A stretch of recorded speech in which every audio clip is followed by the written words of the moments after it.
Hi, I'm Tom Ribbecke. I'm here once again in my barn, the famous Ribbecke barn in Healdsburg, and along with me, my good buddy and co-conspirator Bobby Vega's here, and this is episode 2 of whatever we're calling this thing. I think Guitar Talk or the Bob and Tom Show or the Tom and Bob Show. I think Bob and Tom's better myself, but here we are.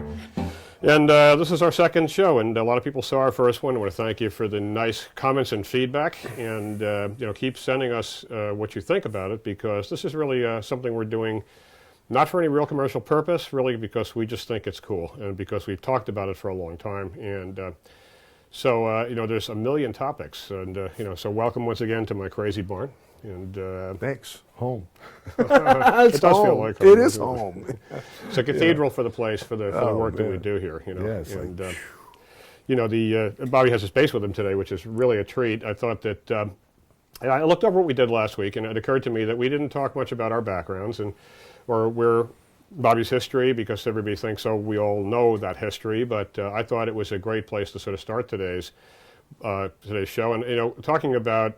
At the heart of the show is always musical, and it's creative, and the two things are fires that burn in the hearts of everybody who makes music and creates in the world. And I really want to stay focused on that sort of thing. But for those of us who don't know the amazing history of your history, can you talk a little bit about where you came from relative to your career, like the quick summary of all that great stuff? And I got a story to tell about that. Once you get going here, but no, I mean, there's so many. It's you mean where I was born, or are you talking about like the playing part? Well, you're a Bay Area guy from and your career, your musical career. Yeah, I was born and raised in San Francisco in 1956. Went to Farragut Elementary School in San Francisco, Baptist Junior High. Went to Balboa for a little while. Moved out of my house when I was 15. And until then, I thought my name was, "You dumb white motherfucker." So it was definitely a colorful neighborhood.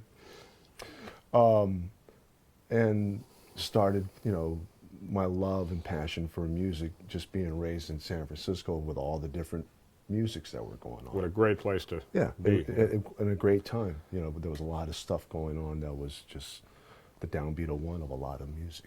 It really was amazing stuff, And that's the soil that I grew up in that grew me, because I'm just an accumulation of all my experiences. So that was a really great, time and a spot.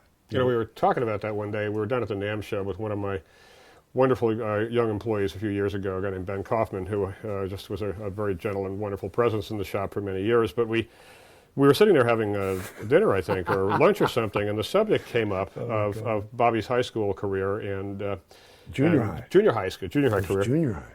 And the subject came up of how I should let you finish the story here a little bit, but suffice it to say that the fellow in question, who was Bobby's band teacher, was the grandfather of Ben Kaufman and Mr. Anker. And when we found that out, I thought Ben thought you were going to kill him that moment, but it was really funny. Tell that story, because it's just a great story. We didn't know what was going on.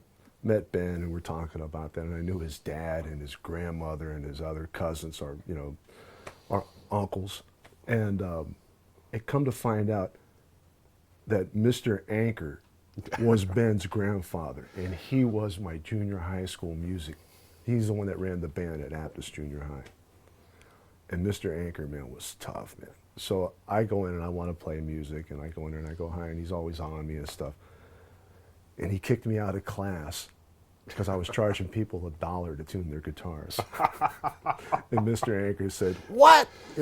Get the hell out of here, Vega. The principal's off. You never set foot in here again." And so that's Ben's grandfather, Mr. Anker. So therefore, that's why I didn't learn how to read music, or one of the excuses, or one of the things that happened. It was Mr. Anker. Thank you, Mr. Anker. Great connectivity and creativity of a place like this, the bar and shop, and all the wonderful people who are part of the history of this place. And the best thing about this, I've always said at the end of my career, I should say, I know I was here on this planet. It was to make these guitars. It was a gift. It was an enormous, lovely task to have while I was here. But at the end of it, I would want my tombstone to say, the guitars were great, but the people were the better part. So when I hear a story like that, to me, the synchronicity of that is amazing. It gives me real faith in the way we all connect to each other, and you know the concept of. But you know, well, you went on the road when you were very young. Did you not? You went with Little Richard, was it? Or? No, that was Billy Preston went Billy on Preston. with Little Richard. Billy Preston, I didn't okay. go on with Little Richard. What was one of my first tours? God, it's been so long ago. What a good question. You know, I've done performances and recordings, dates, and live performance. Jefferson Starship, Paul Butterfield,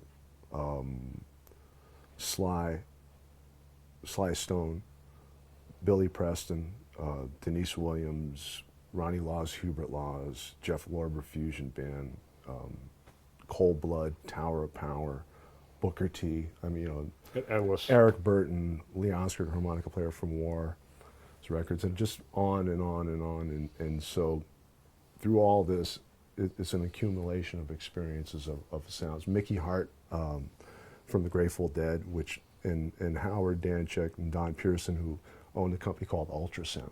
Ah, ultrasound. Right, Sure. and so I learned sonically, and then, you know, growing up, going to every music store I could find, and even running into a Limbic, which used to make Jack Cassie's and Phil Lesh's basses.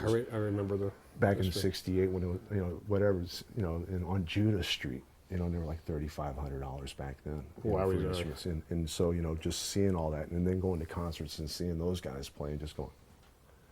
So it was great to grow up in that era, that time. What a creative flower pot, you know, and to this day, when I see Bobby taking the stage somewhere, no matter who he's with, it's amazing to see this, because small band, big band, big crowd, small crowd, big house, small house, the energy of the entire house stands up another notch when he takes the stage. You know, it's that way that you bring that energy, that creativity, and you know, I love that. That to me is the essence of why we're here, even doing this today. You know, I grew up in Brooklyn, in the inner city. It was a great way to grow up, because it was a mixed group of people. You know, I feel really at home in an international environment with people of all persuasions and colors and types. And it also exposed me to the Angelicos when I was very young. I went to Syracuse University and to NYU, got my degrees in film and television and communications, and thinking I would write music for TV and film. But as it turned out, because I saw my father building these incredible ship models without ever telling me a thing, I knew that if you wanted to do something, you just did it. And after a couple of my early tours, I decided that my personality was more suited to be maybe at home, because I just felt that I was more wired for that, and I had a child and I wanted to be there. But so I opened a shop in San Francisco, and I had no idea what the hell I was doing. And there were not many other guitar makers. People like George Peacock, who was really kind to me to even let me into his shop. And you know, for me, it was just something I did. And you know, what I learned from this experience, and on up to today, which has been, I guess, about 30 years now up in the Healdsburg area, and you know, in this wonderful town, and this incredible creative crucible that I live in here with these wonderful folks. I've been a player my whole life. I continue to play in a band called the Bench Dogs. That's fun, with David Marks and Larry Robinson and Chet Connick, all of whom build instruments. So, you know, my life is really all about this. But you know, I still question every day, why do we do this stuff? You know, and it's forced me to examine the nature of creativity itself. And you know, we talked about focusing. Some of what we talk about that. I was reading, you know, thinking outside of the box creativity. I was just reading a great new Scientific American talking about 40,000 years ago, they think that all of a sudden we got creative. And the latest information we're finding is even the Neanderthals are making glue out of tar to glue their axe handles on 200,000 years ago. You know, and that to me, this is thinking outside of the box. You know, we're at this place where in our modern culture, we're surrounded by so much energy, so much input of information, so much stuff going on. We're not even qualified to absorb this, you know, and I wonder sometimes that in a way it's a very intense life to live in that creative fast lane now, because there's so much coming at you. And at the core of it all has to be this desire to create. You know, it makes me think of, you know, whether you paid me more or not, you hung a carrot out there, I would still do what I'm doing, because it's why I'm here, you know.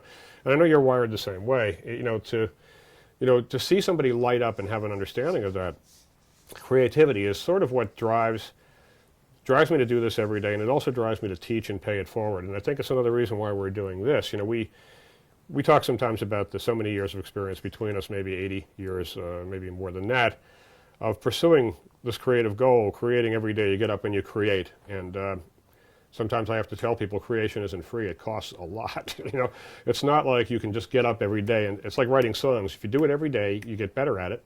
You stay on top of it. But creating every day for a living can be some long, cold days. You know. But your perspective on this, you know, you speak very eloquently about being sort of at this point of our careers, and you've always been a person who connects people. You get a big thrill out of connecting people who can do great work together, and you had some brilliant things to say about this. Earlier today we were talking about this, just kicking it around, the idea of our perspective and looking a little bit back and still looking forward. You know, it's an amazing thing. It's just being inspired. You know what I mean? Like, right, where do you get your inspiration from? You know, and the stuff that we've gathered is now we're able to like open up and you know, show. I mean, when you see a musician play, you know, you're seeing a musician getting their music out on this instrument. So when I go to talk or tell somebody, it's like, hi, I'm a musician, because now through all these years I've become an accumulation of all these things. I'm a musician, but this is the instrument that I get my music out on, which is the bass. So there is no limitations, because nowadays there's so many people quick to go, you can't do that. Yeah. You can't, what are you doing? And you know what? Between that and the peer pressure and all the media and all that, you can get lost. You can do anything that you put your mind to, you know. And, really true. and it's better to create out of, like, you know, now it's better to play out of feeling good or being inspired or out of passion versus out of hurt and anger. But that's also can fuel you too. You know, and that's one of the first, you know, I'll show you guys, man, I'll do it, you know what I mean? And, you know, after a while, you know, it's not really healthy, but, you know, it shows you that you can do that. But then there's other things too. So just to be, you know, to be inspired, and what inspires you and what can make things go, and, you know, and that you can. Nothing's impossible, it's up to you. Sometimes knowing too much about something stops you. Yeah, yeah, that's really You know, true. so, I love it when you say, I just don't want to disappoint anybody. And, you know, the concept of, you know, having this age to look back on our careers and or look forward on our careers simultaneously, to see what we can do to make, you know, I felt like for years I fought for a place in the guitar making world so I could be one of the top, arch top guys, and, you know, I fought hard for that. I gave it my all. I worked 60, 100 hours a week without thinking twice about it, slept on a mattress for like the first 7 years of my first marriage. Yeah. Probably lost my first marriage partially because of my crazy lifestyle and work. You know, and I still have virtually no regrets about it, because it's what I had to do to be healthy and to live. You know, and so, you know, when we talk about teaching and we talk about paying this forward, there came a time when I was in Montreal in the heat of my battle to be one of the big guys. And I remember when another great maker, phenomenal maker, bought me a drink, and my guitar was on the cover of the magazine that year, and I had a moment of zen where I realized he bought me a drink and he was a better maker than me. And I thought to myself, you know, and he saluted my work and he saluted my being on the cover of the brochure that year, or the show flyer.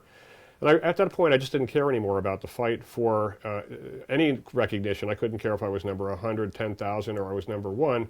It's a sort of given me a purer, newer focus on what I try to create every day, and the concept of paying what I have forward, trying to find a way to transmit this to people in a joyful way, and to keep this ball rolling. Because I'm just one cell in a history of cellular people from the time of Stradivarius till now, pushing the rock forward.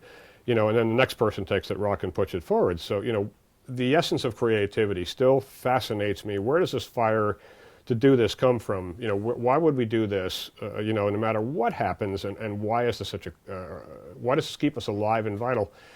You know, I've learned to have to speak a certain language, and we talked about this last week, you know, with Babanese, which is the famous, you know, the famous language that you've developed because of your, you know, you're an antenna, and I've watched you. I've talked about being an trained intuitionist for years as a craftsperson, as an artist, but you are very sensitive, you know, and we've spent time at shows, you know, staying together in the same hotel room where I can read your bloody mind, because you shine when you're in that space, just like Scatman Crothers. You know, and I think part of this is the training. You know, we spend many, many years, I always say intuitional physicist for guitar making, and that means there's no great art without great science, and there's no great science without great art. These are indelibly tied together, you know, and what I've learned is to always let art trump science, because that's what I mean when I say intuition. But I've watched you do things where you read a situation. Why are all your friends from Stanford and why are they all PhDs?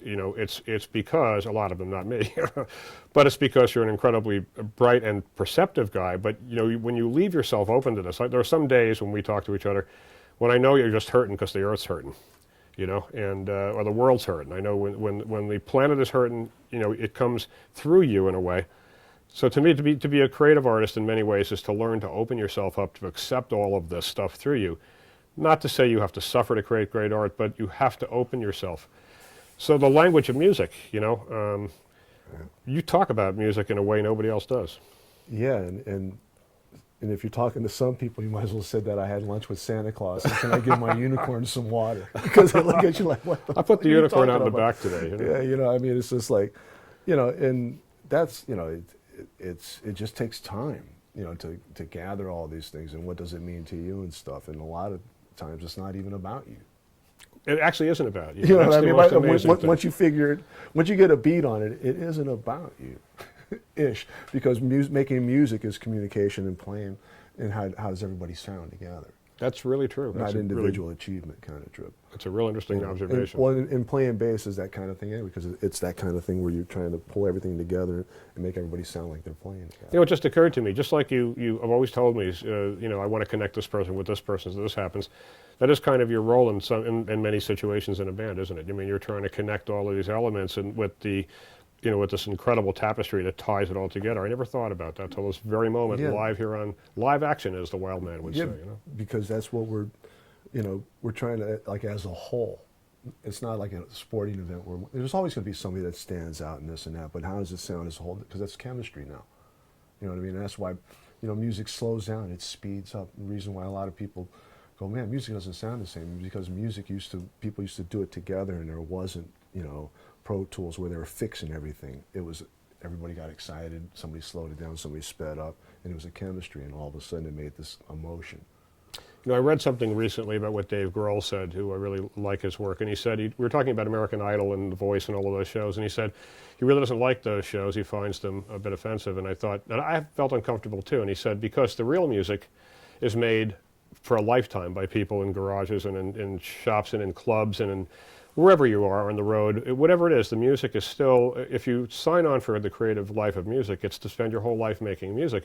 It's not about getting on a stage and getting famous for one particular contest and then the rest of your career is made for 99.9% of the people who pursue music. So when I look at the great tapestry of those players out there, all of whom are, for me, taking where the rubber meets the road, where science meets the aesthetic, where numbers meet what turns us on, and just making music for their whole lives. These people, whether they're famous, they're not, whether they're, a lot of my friends who chose other careers, and some of my great playing friends.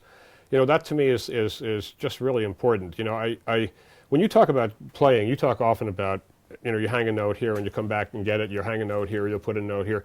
When we first started working on this bass project, I had to take some time to learn what you meant, because some of the things you said just changed my way of looking at music. I always, makes me think of the piano player who was hit over the head and all of a sudden can play. He was never a piano player, now he's a concert pianist. Right. He says he sees white squares passing in front of his eyes and they tell him what to do.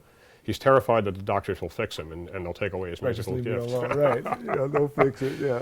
But when you talk about, hanging notes and hanging tones and dimensional music, which you always talk about, which, is one of the reasons it drove me to make this instrument for you, really for you, because you really set the bar for the bass for me. It was a challenge for me to do that. It's interesting, Well, it was good because you saw, I mean, the way that the instrument, it took some time to develop, and it started with one instrument, which was the earthwood bass, and then after the earthwood bass, I played you my jazz bass, and then after the jazz bass, we hung out, and then I played you this bass that Michael Tobias had made.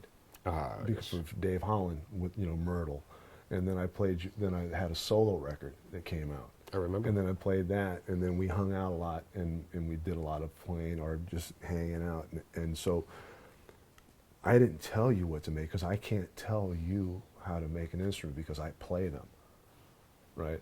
And so you took measurements from my instrument and this and that and thought about all these things. So collectively together, and then where you held that, that's why I got such a great instrument.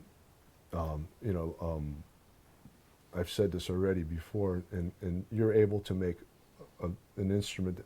It's not a product; it's an instrument, right? And it's like, so if you look at value or on the rung, if you think that a Lexus or a Mercedes, this is more an Aston Martin or a Bentley. It's that high up on the rung of, it brings out playing, and you can hang tones. What I was talking about. Yeah, what do you mean? Can you explain that Yeah, to people? well, I mean, Because I don't if think I was everybody playing, understands if that. I was doing harmonics, it would be. And that, You can hear them. it's hanging out and it moves, right? It's Or if I doing want, this. That's why I want to.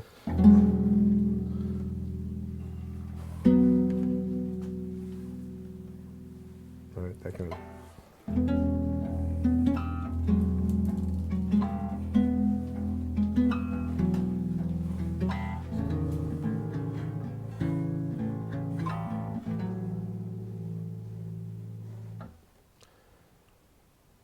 And when I do that, all of a sudden it goes.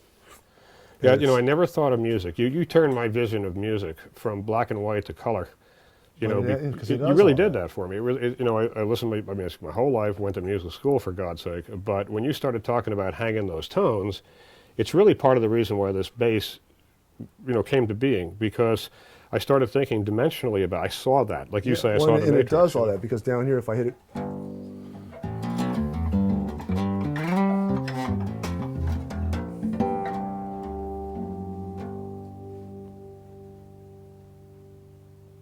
Right, you can get it to settle. You can take weird notes like,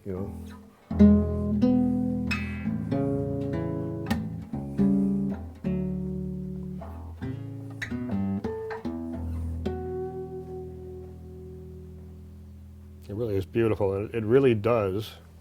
and it has dimension, and it has this kind of, We're not from Northern California. It's just, No, highest kites here. We're actually, talking about That's this the in a whole very thing, sober is way.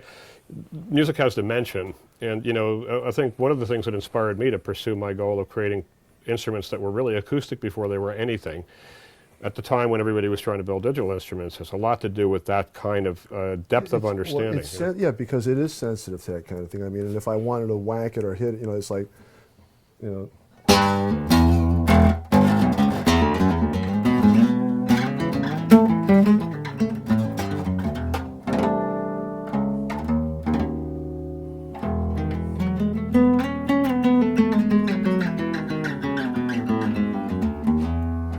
or else,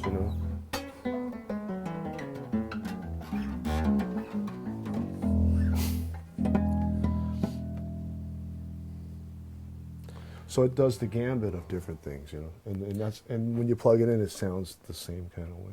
Listening to you play this, I get so used to hearing you play these incredible things, in my shop, that you get so, it's almost like you get spoiled by Well, hearing it it. allows you to do that. That's the whole relation. It's like, and and it doesn't have to be in front of people. I have more fun coming to your backyard over here and just playing out in the back, or frogs start going off, birds come around. It's like some kind of Disney kind of thing. We're all Disney kids. No, we're- it's cool and it's fun, and it's not for everybody. That's why some people will go, "Oh man, check this thing ain't none, man. What's it? What's going?" You know what I mean? And it ain't about that. You know what I mean? It really isn't, yeah. It changes all kinds of different things. I mean, if you want to,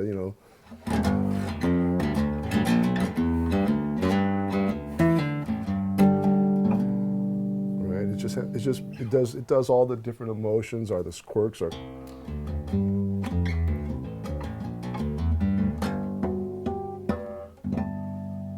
Another one of your expressions, you'd say all the food groups, It has all the food. For me, it has all the food groups, and it's allowed me to emotionally move air or dimensional sound and emotions.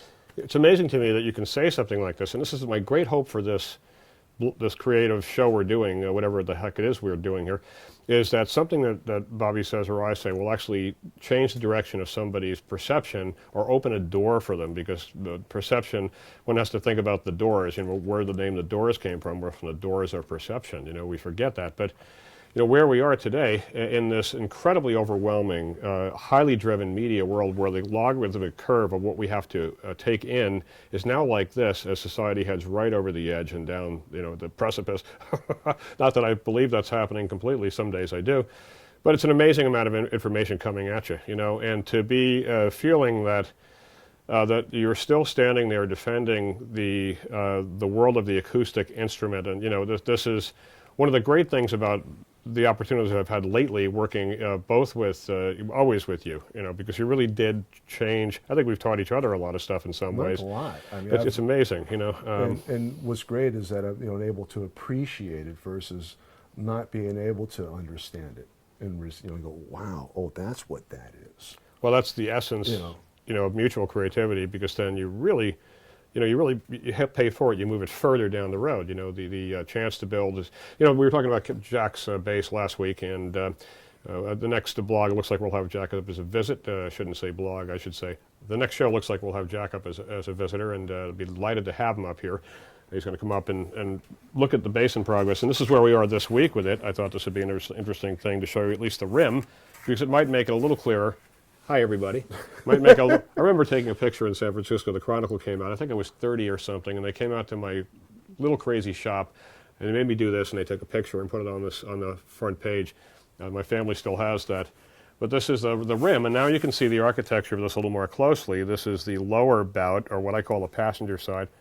And that's the part that will sit on the knee. And this is the upper bout, which, as you can see as I rotate this in space, is narrower. So this, I prevailed upon my great friend, the Queen of Lutherie, Linda Manzer, to let me exploit her concept of the wedge. And she, of course, is making me pay dearly. But, I'm using this concept here to build an instrument that will allow it to sit on Jack's knee, actually his right knee, like this, as Jack would say, his right knee. He'll be up to see this. Counterweighted by this large end block. The neck is obviously not on the instrument. It's kind of an air guitar now still. But even the building of this rim was so difficult because of the architecture of it. There isn't I took the architecture of what would have been a normal flat set of sides and developed it in both ways so that no side is actually justified in being 90 degrees on these sides. And here's the macho moment of the day for all you woodworkers. This joint here is a bandsaw joint in myrtle, or what we would call peckerwood or pepperwood. Peckerwood is called. When you sand this material, it makes you sneeze. And it's your bay laurel that goes in soups, this kind of thing. This is what pepperwood is. But this was done completely on a bandsaw and not touched again. I'm very proud of that for all you woodworking weenies out there. I can't wait to show my good friend David Marks how I did that, the king of woodworking joints. But anyway, this is the progress of it this week. I have the side, the top, and working on the bracing system, but I don't want to show that this week. I'll show it next week. But I just thought it'd be nice to kind of get a sense of where we are with this instrument. I am now obsessing about the concept of what to do with the bracing, how to combine the stand-up bracing system from a stand-up bass with a X-brace guitar, so I get the best of this world and Jack's desire for the Mingus-like boom that will come out of this instrument and acoustic power of it. It's a joy to do this sort of thing, and to I feel like Jack is co-enabling my really bad behavior here. That's kind of the way that works. If you're going to have some of your clients, you're co-enablers.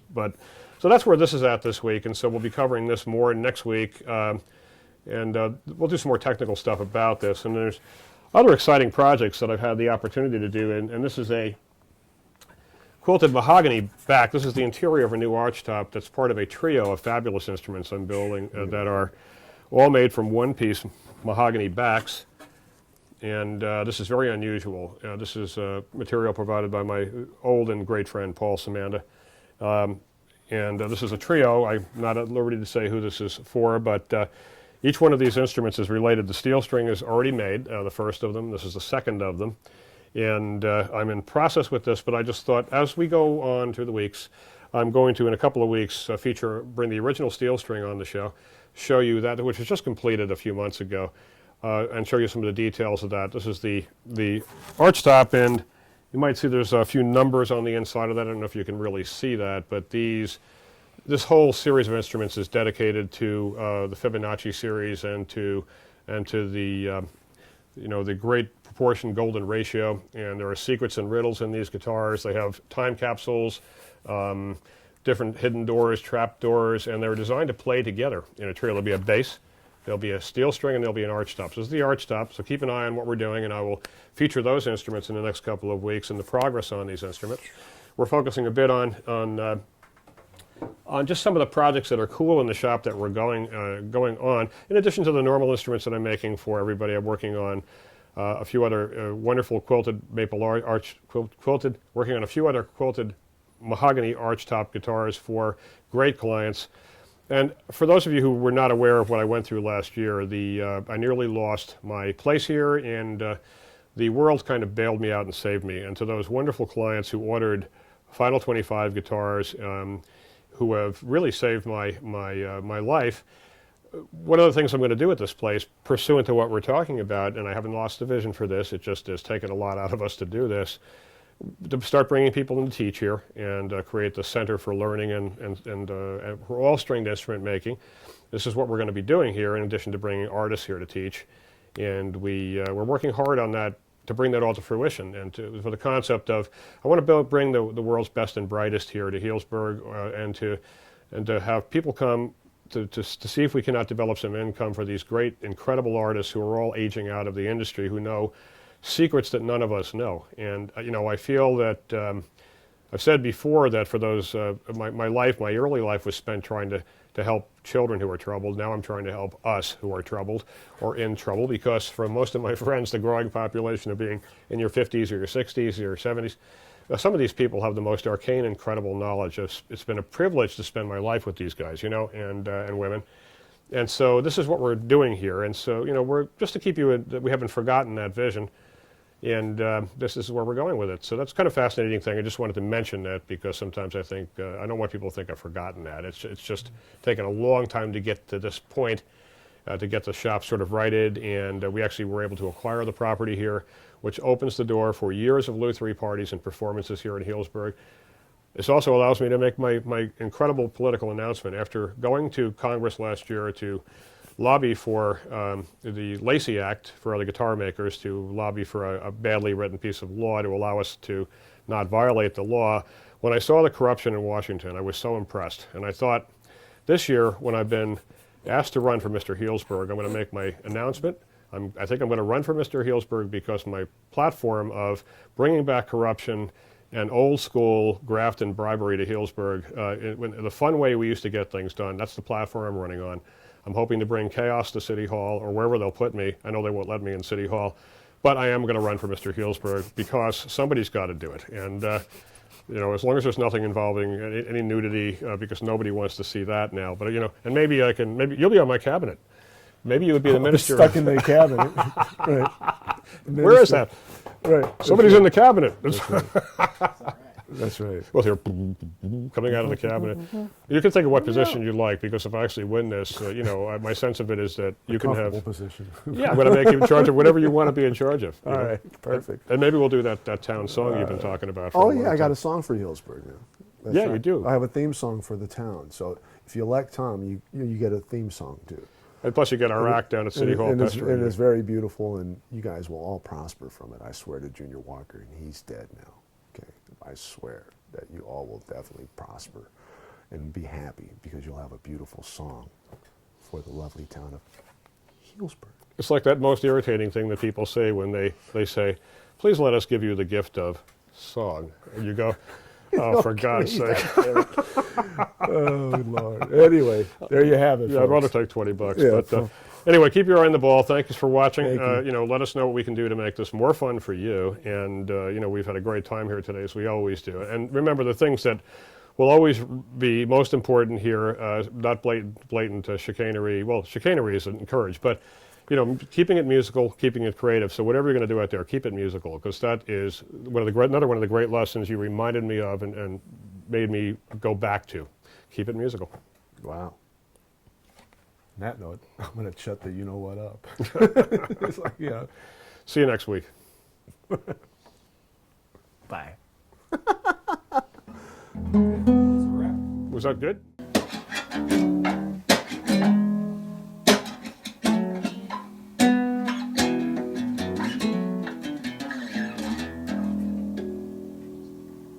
Damn, we should have put that on. He's recording it now. No, he isn't.